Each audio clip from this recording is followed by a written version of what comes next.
Hello. Hey, how you guys doing? How is the sound? Can the people in the back actually hear? Yeah, we're pretty good? Okay.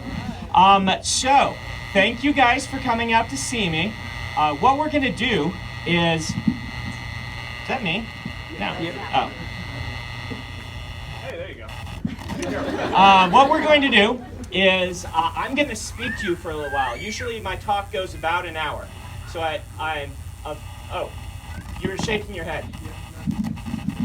Nothing's coming out. How about now? Sort of. Play with the cord. Yeah, we got a short.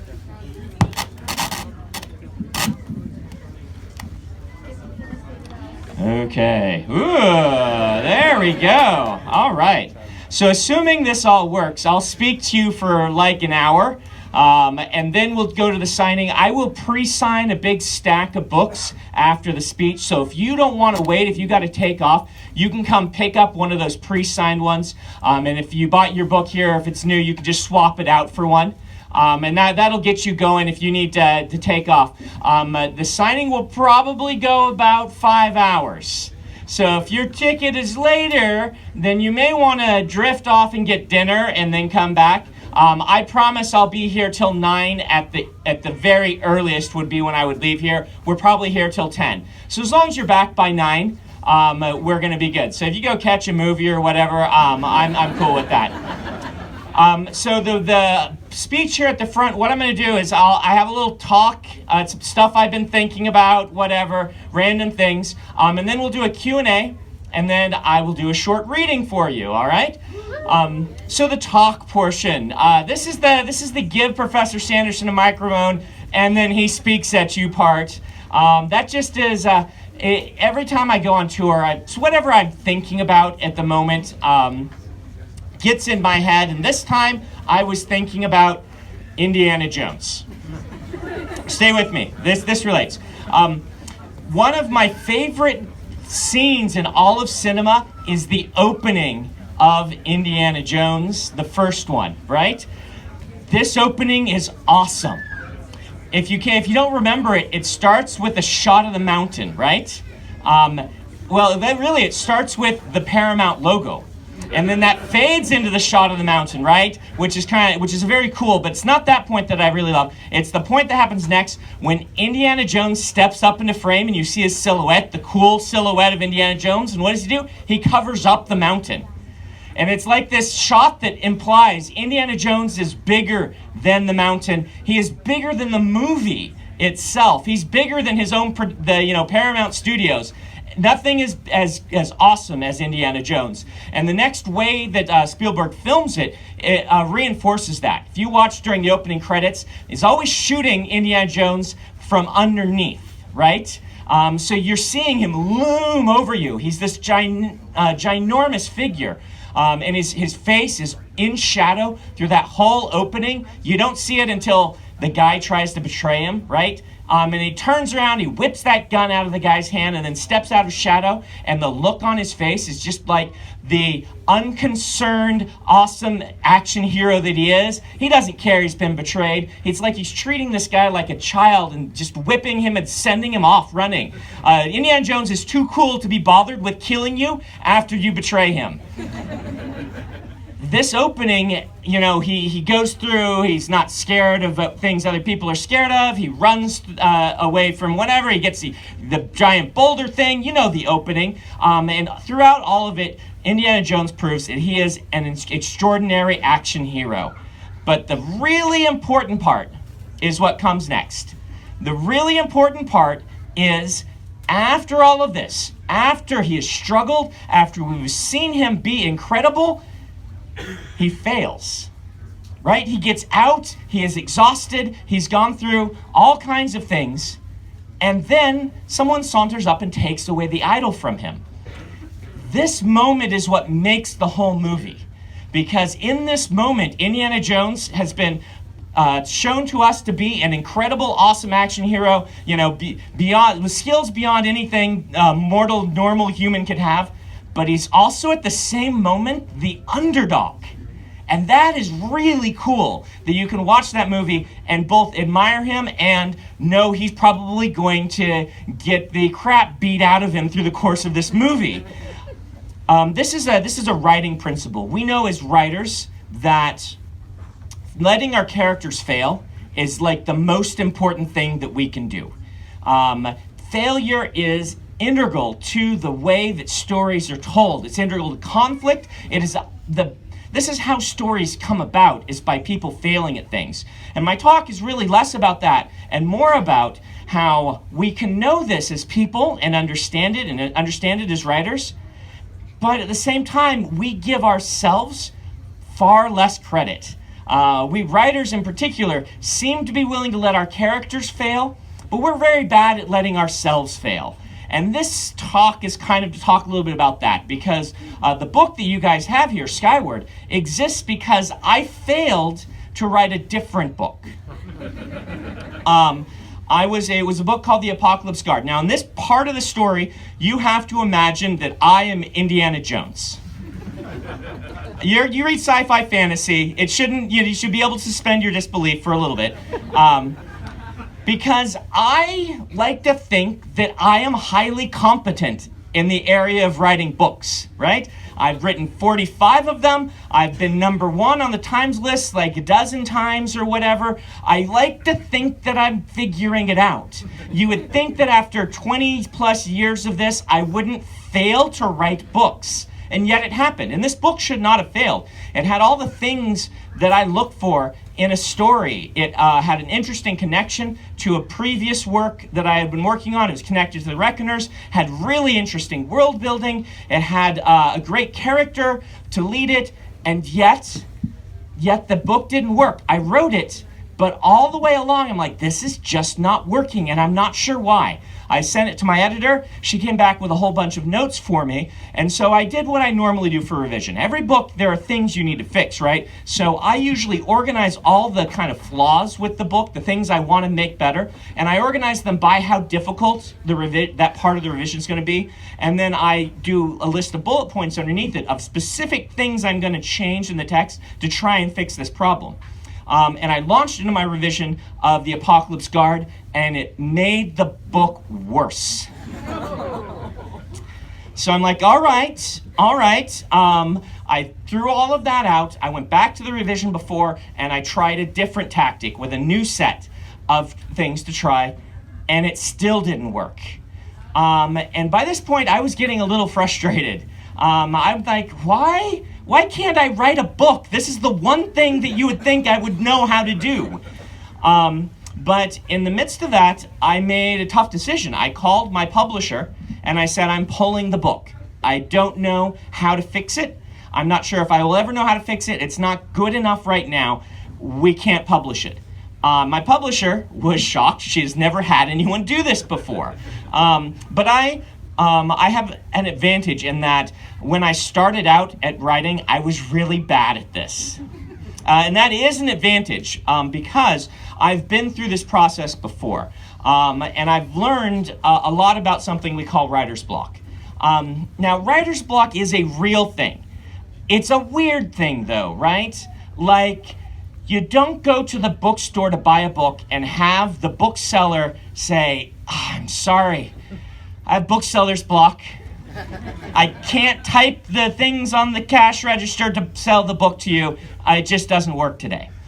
You don't go to the mechanic and say, hey, I need my oil changed, and the mechanic's like, I don't know what mechanics do. I can't turn the thing. I can't unscrew the lug nut. I have mechanic's block. That doesn't happen, right? But it happens to writers, and I do think it's a real thing. And I think one of the main reasons that writer block exists has to do with this idea of how hard it is to let ourselves fail. The number one question I get from writers, other than how do I become a better writer, is what do you do about writer's block? And I think this has ramifications outside of just the writing world. I hope it'll be interesting to you. But I have found that writer's block, one of the key causes of it has to do with this idea of failure. You see, a lot of us read a lot of books, and we love stories. We watch a lot of movies, and we start building, as new writers, this story in our head that we are going to tell. And in our head, this story is this amazing, perfect, incredible thing. And it is beautiful and it is wonderful. And then we start to write. And what we start writing doesn't look much like this beautiful, amazing thing we've imagined. It looks flawed. It has lots of warts. It's not capturing the essence of this brilliant idea that you had as a writer. And that is the moment that gets really hard for writers. That moment where you feel like you're taking something beautiful and you're making it something terrible by writing it down. And that can really stop a writer, because you're like, I'm messing it up. I'm screwing it up. I'm ruining this beautiful piece of art because I don't know how to do this yet. And that is scary and that is painful. And our natural response and the normal response is to say, well, I have to stop. I need to learn more so that I can capture this idea better. I don't want to ruin it by putting it on the page. The secret, however, is that instinct is wrong. And let me share a story with you about my children, which will also relate, I promise. About a couple weeks ago, my 8-year-old came in with an armload of cardboard. My 8-year-old is our creative one. They're all creative, but he's the special creative one. If you follow my blog, he's the one that I posted a picture of him laying face down on our doorstep, wearing a zombie outfit, pretending to be a dead body, because he found that way more interesting than going trick-or-treating. He gave up the candy. He's 8. Gave up the candy so that he could lay on the front porch in ripped clothing that he had ripped himself, because zombies have ripped clothing, freezing to scare people and then give out the candy.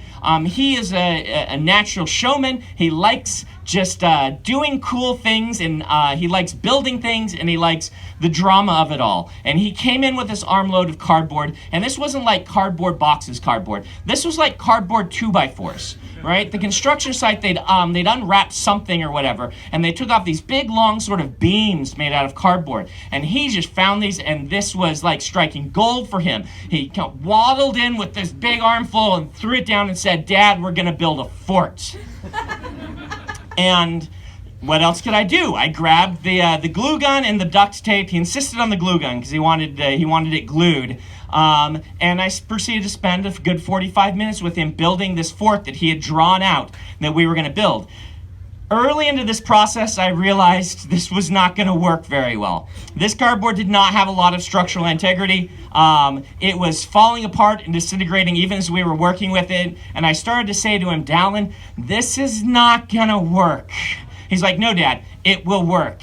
It will work. We're going to build a fort." And he was insistent, he was determined, and we put this thing together and built the fort the way he wanted, and the time came to tip it up so that he could go inside of it. And we tipped it up, and it just fell apart, right? It just collapsed into a mess of glue and tape. And this is not what's supposed to happen, right? We're told, chase your dreams, be determined, create art. And he did that, and what did he end up with? A heap of broken cardboard. And so I looked to him, and I was really concerned because he was staring at this thing, kind of mortified. And then he looked to his little brother, and he looked back at it, and he said, "Now we get to destroy it!" And he started stomping through it and moved on to his second favorite part in the creation process, ripping it apart and making a mess. And his brother and he proceeded to take those 2x4s and hit each other with them for the next half hour. And that moment struck me, because that moment is the thing we need to get to. Because as we as writers are creating this thing and putting it down on the page, what's happening a lot of times is it's just we're not ready, or the story's not ready. Either our skill isn't up to what we want to do, or sometimes the materials just aren't right. Up here in your head, it was an amazing story. You put it on the page and suddenly you can see all the holes in the way you've planned it. This has happened to me before. It happened to me with a book called The Way of Kings.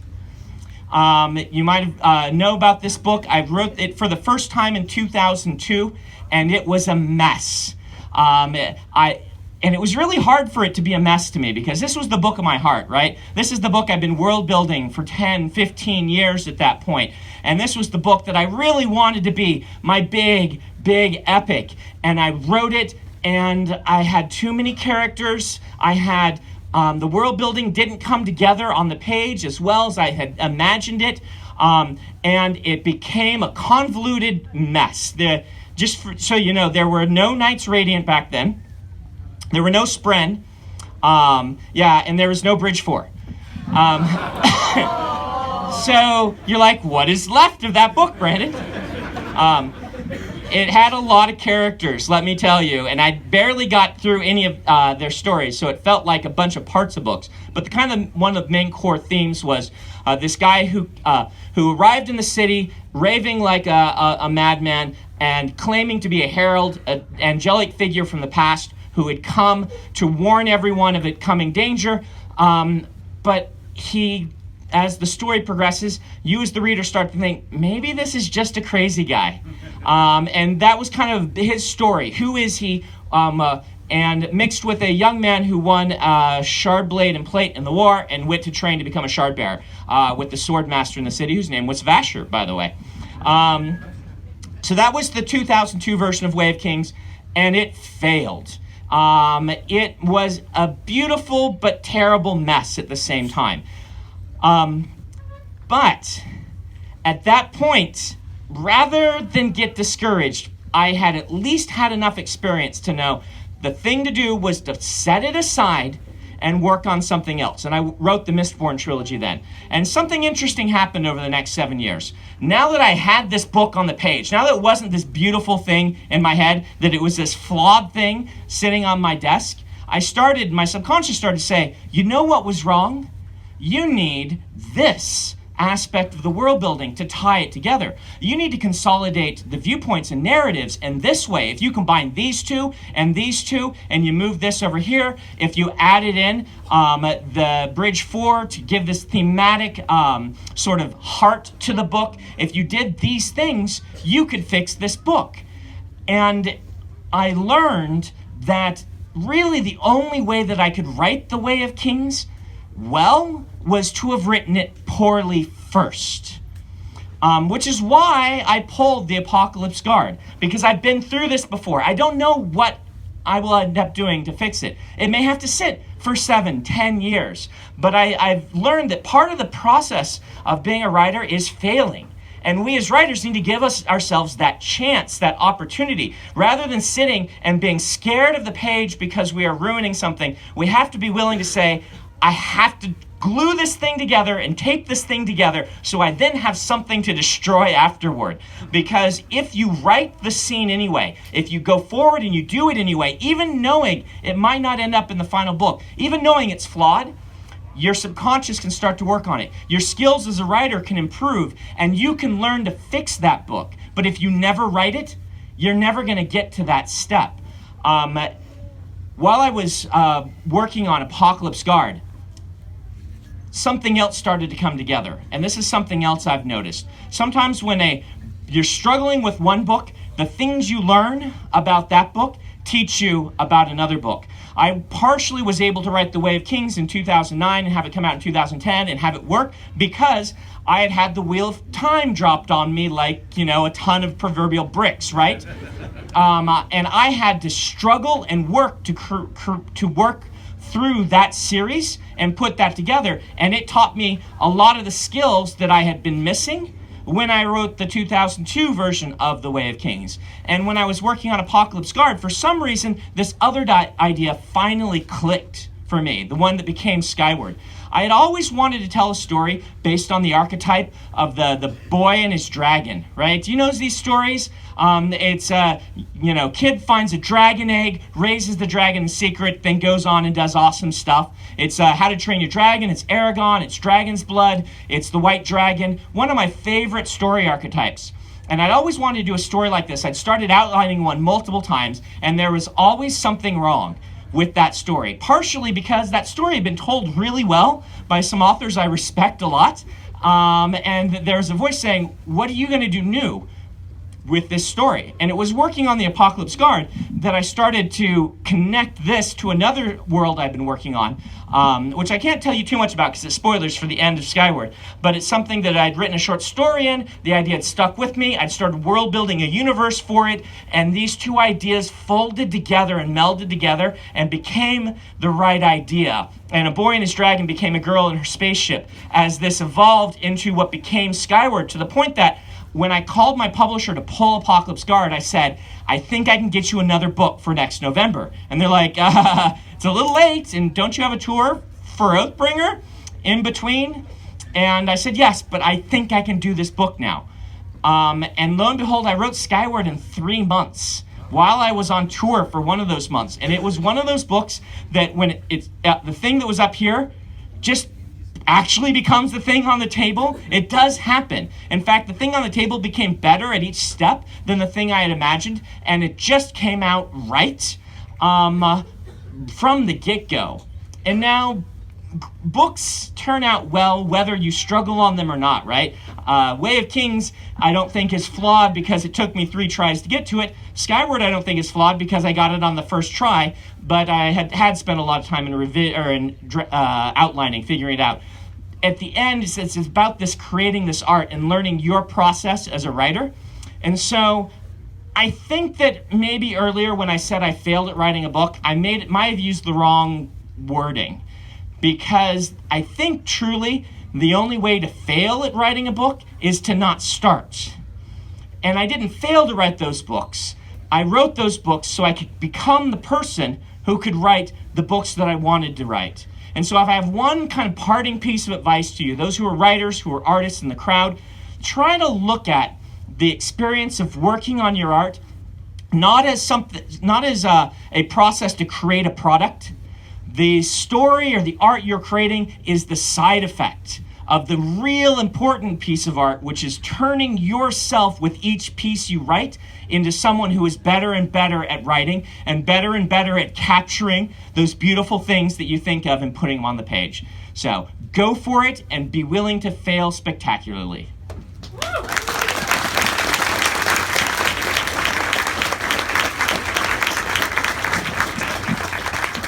All right, so we're going to go do a Q&A.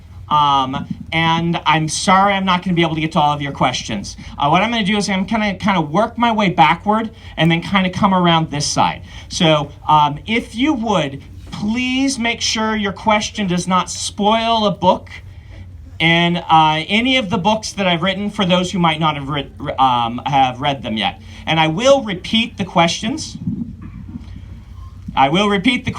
So if you can't hear, don't worry about that part. So anyone kind of over in this direction have any questions? Go ahead. Is there anything more significant to Tien's obsession with rocks, or is that just an example of him being a unique kid? Is there anything special about Tien's obsession with rocks? There is a little bit to the way he's seeing color in mundane things. It's less the rock and more the things about the world he finds interesting. So I'm going to say it's the second. It's an aspect of who he is. The rock itself is not the important thing. Go ahead. Do you find it harder to write from a male or a female's point of view in your book? Do I find it harder to write from a male or a female's point of view? It is harder to write. The more different someone is from me, the more difficult they are to write. Gender is only one part of that, however, and so some characters who are very like me, but maybe a woman, will be easier to write than someone who is very different from me, but is a guy, but that's all kind of part of it. Early in my career, before I got published, I was actually really bad at this, but the main thing I learned from that era of my writing was that I was writing people to a role in the story. It wasn't that I was bad at writing women, it was that I was writing all the women as the love interest, which resulted in bad storytelling and flat characters. And if you start to be able to learn, treat each character like they're the protagonist of their own story, treat each character like they see themselves not as just a bit part, but as the story themselves, and start to explore who they are rather than putting them in a role in the story, your characters will get better all around. All right, go ahead. Yes? Which character arc has been your favorite to write? Which character arc has been my favorite to write? I usually don't pick favorites, because all characters and all the books are like my children, but I will say it was extraordinarily satisfying to write Rand's arc that I did in Gathering Storm. That was a true delight as a longtime fan of the series. So probably that one. Go ahead. In Alcatraz, he mentions a souvenir about a bullet that can pierce steel. Was that a nod to Reckoners? Yeah. Souvenir is a bullet that can pierce steel. Yes, that's a nod to Reckoners. There's lots of them. If you read the Alcatraz books, there's an Asmodean joke. There's a spook street slang joke. The Alcatraz books, if you haven't read them, are kind of me practicing my improv skills as a writer. Every writer, I think, needs to have some measure of ability to outline and some measure of ability to just pants it, as we say. And the Alcatraz books, I write completely pantsed. I give myself a list of things that need to be in the book, and then I try to work those in as I go. And that ends up with a lot of me making jokes about myself and my process. So, over here, any other? Yeah, go ahead. I can barely see you. Yeah, go ahead. Okay. I'll get to you. We'll do the person in front first. So the gems on Roshar, are they the same as the gems you and me know, or are they a byproduct of the testing? So the gems on Roshar, are they the same as the gems that we know?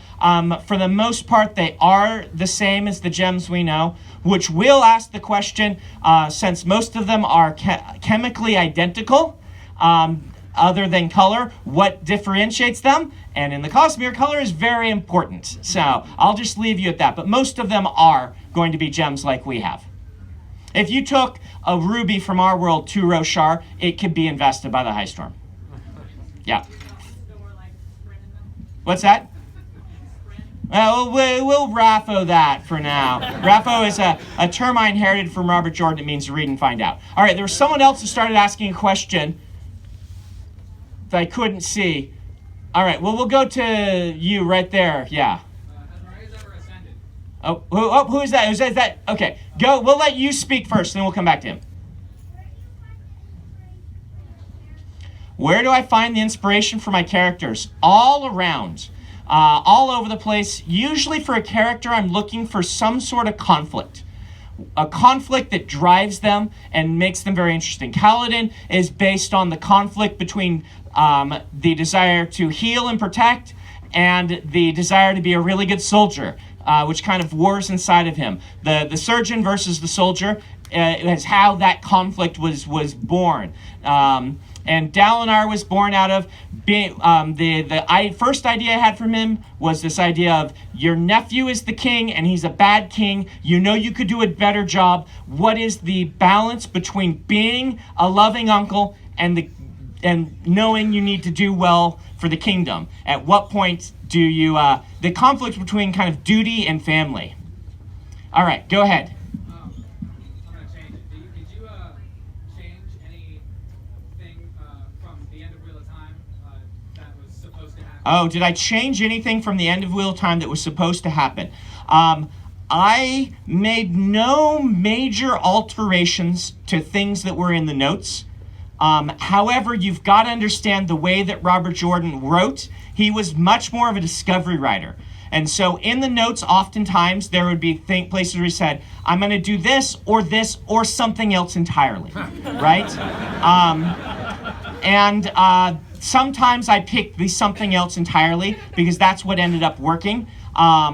And it also depends on the character, right? Like Egwene, he wrote a lot on. He had a lot of scenes done. He had a lot of notes. He had a lot of telling me what to do. But Perrin, he had almost nothing.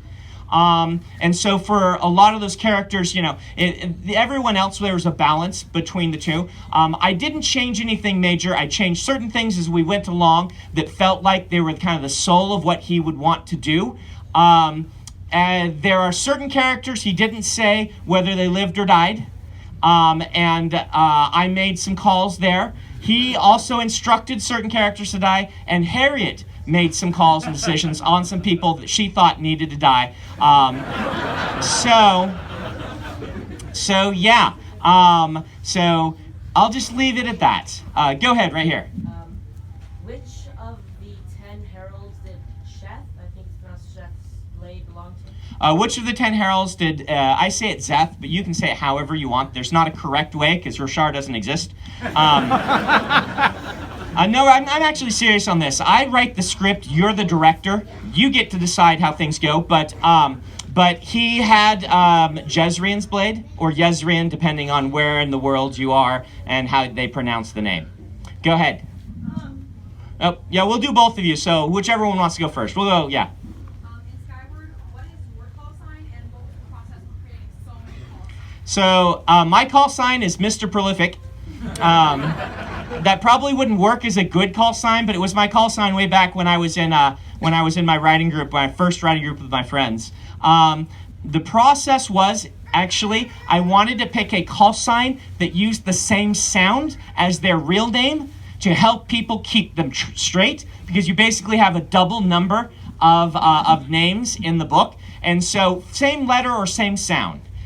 Creating it, and I just started with that letter sound, and then I wanted them each to feel distinctive. If they're all like initials, or if they're all one syllable names or things, it can be really easy to mix them up. So I wanted some that were 2 or 3 syllables, some that they wanted them to reinforce who the character was sometimes, and things like that. So that's where I went on that. Yeah, go ahead. Oh wait, we're gonna do her and then down to you. Yeah. He does love bacon. Any other thing that you can tell me about Hoyd that we won't be able to wrap up? Oh man, I'm running out of stuff to tell you about Hoyd that I can't wrap up, because I get asked this enough that I forget what I've told people and what I haven't. I'm particularly fond of his monologue for the 4th book, so be looking forward to that. It's a little different than the others. All right, we'll do Epic Beard Dude. And yeah, go ahead. All right. Would it make an Allomancer sick if they tried to burn pure silver? Would it make an Allomancer sick if they tried to burn pure silver? As it stands right now, nothing would happen, because they would know if it did. So, good question. Silver has some weird properties, but on Scadrial, they are largely undiscovered. All right, in the back, in the light blue shirt. What do you wish that you could have asked your favorite writers about writing? What do I wish I could have asked my favorite writers about writing when I first became a writer? And what do I think they would have said? This one is easy. I would have said, how do you finish your book, Mr. Jordan? Specifically X, Y, and Z that you didn't put in the notes. Otherwise, a lot of the things that you do as a writer aren't about what you ask other writers. And a lot of the advice you'll get as a writer won't work for you until you have written. So I wouldn't have known the right questions to ask them until I was struggling through that myself. Does that make sense? All right, in the front here in the white shirt with Bugs Bunny on it.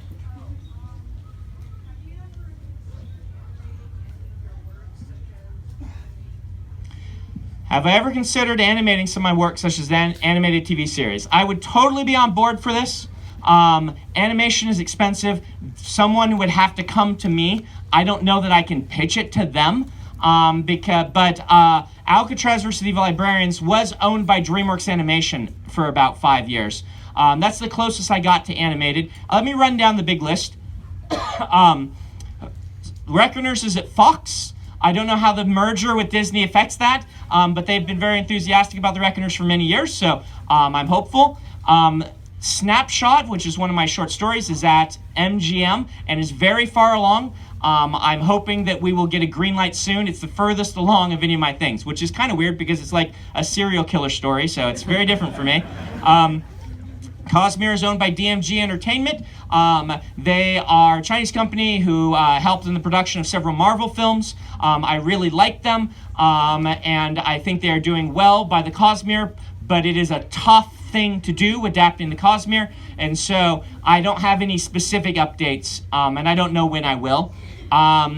Legion is owned by a Canadian company developing a television show, and that is looking really good so far. I think that's where we stand right now for all of those. All right, in the purple shirt. Yes. Oh, there's 2 purple shirts standing next to each other. All right, we'll do both of you.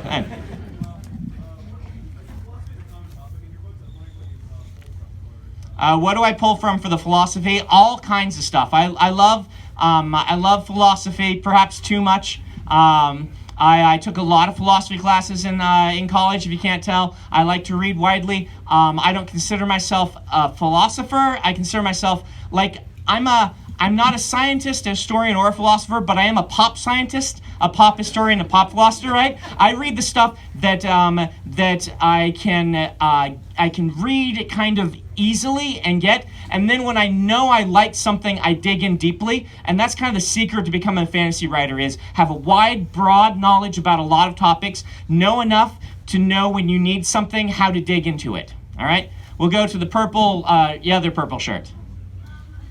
Do you have any favorite magic systems that you wrote or anything that you think you would like to use those, like in real life? My favorite magic system that I've written or most like to use in my real life, I would probably pick Allomancy because the metal around these days is just lots of fun, would be a lot of fun to play with.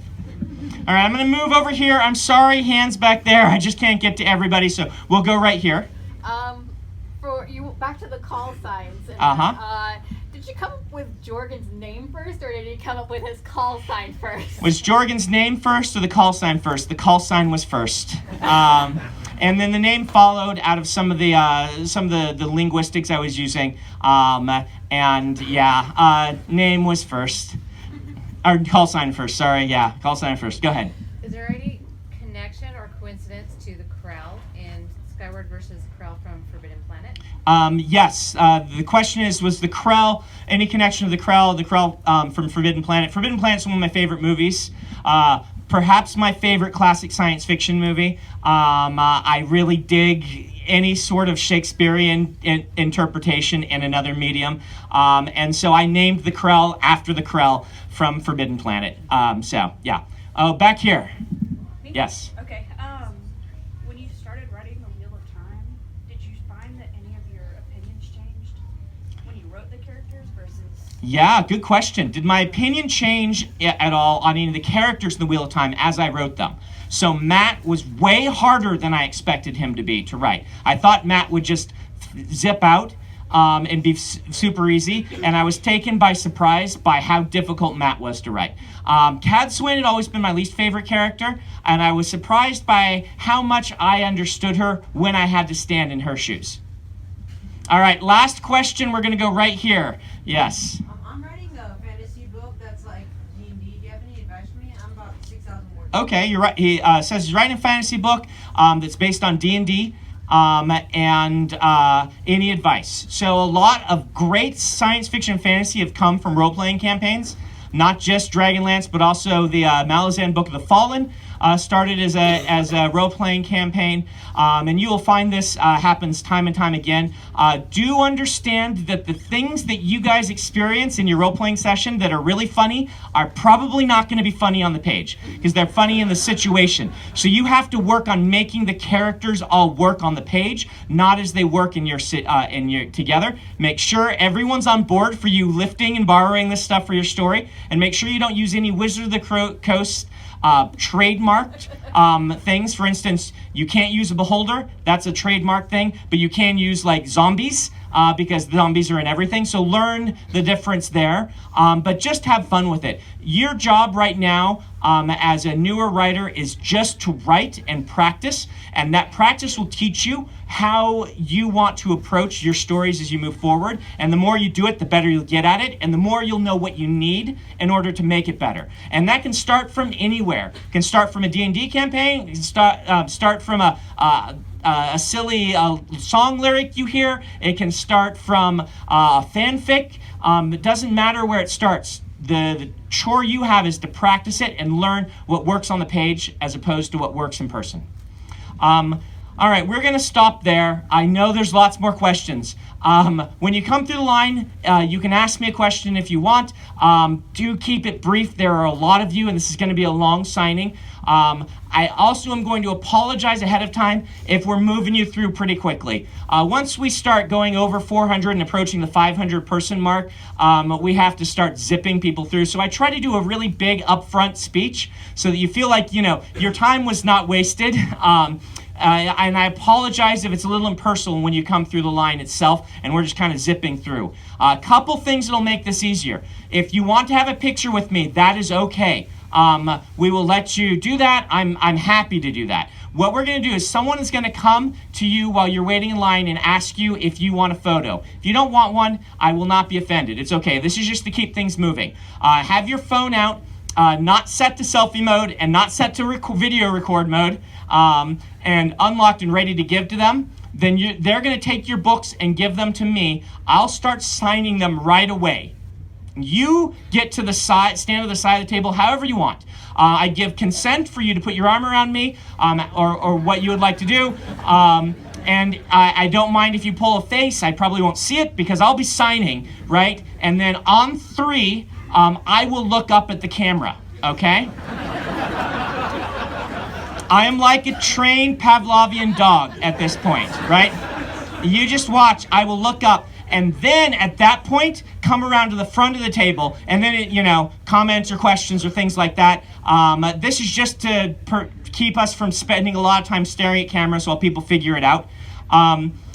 You may have any number of copies of Skyward personalized, and up to one other, I believe, is what we have here. And so they'll be writing on your name on a Post-it or the name you want in the book, and they'll be putting it in a specific place for me. And I will use that name to be put in the book. So just make sure it gets the name, not necessarily your name, but the name you want in the book is the one that they write down and stick in your book at the Post-it, all right?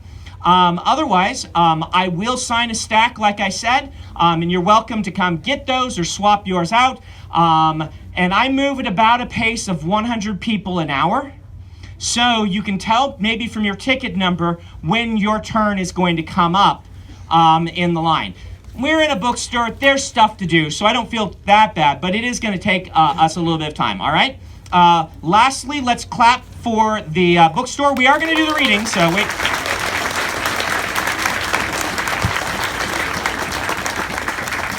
Thank you for having me in. I really appreciate all the extra work that you guys put into putting one of these together. All right, I have a short reading for you. The reading is actually from the 2002 version of Way of Kings.